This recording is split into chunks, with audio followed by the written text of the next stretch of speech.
I have already spoken on this during my discussion on the question you previously asked. If you consider the birth of a child who is ill congenitally, and also consider what happens to that child within that uterus, he also suffers, but his consciousness is very vague. And that suffering is somehow conveyed to the mother's consciousness. And if it is an ill child, it is the mother who suffers more than perhaps the child itself. But that suffering of mother is a referred suffering, in fact. You can't imagine how a child is suffering within the uterus, but you know that through the nervous system of the mother. What happens is, it is the suffering of the child which is translated into mother's suffering. And if that child is healthy and plays within the field available to it, then you know the mothers are very happy and they enjoy that situation so much. That is in fact the happiness of the child which is transferred to mother's nervous system. So through that we can make an inference that the consciousness of the soul would let it know and realize whether it is an ill soul or a healthy soul. If it is an ill soul, it would begin to suffer, like you suffer here on earth.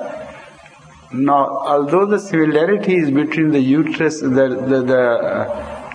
embryo and the future development of soul, yet it does not mean that the starting stages are exactly the same. They are not, of course. The starting stage of evolution falls much back in history, and it is a very preliminary state of life that we find taking shape on this earth. But the starting point of the soul's development is the summit of that evolution. So the flag would be taken up for the new evolution, not from the same starting point, but from the end point of man's evolution.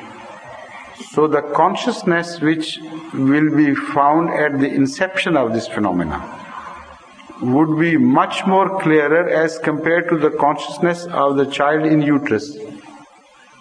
But when you compare that consciousness with the ultimate consciousness which that soul will achieve, then the similarity is exactly evidenced, and you can say that it is a complete similarity. In ratios, in comparisons, that similarity is complete, but not in such detail that the soul would again take its start from earth, clay, and go through all the physical phenomena which the body went through before. That is not what is meant.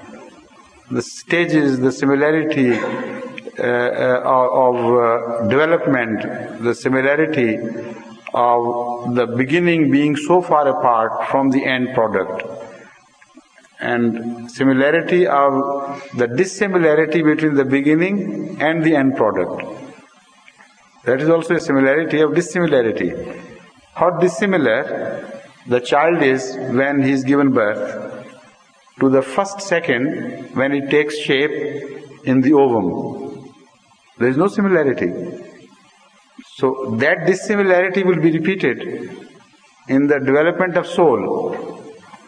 The first soul which separates the body will be as dissimilar to the soul which develops on the day of resurrection as the first embryonic stage is dissimilar from the final stage just before the birth or immediately after the birth.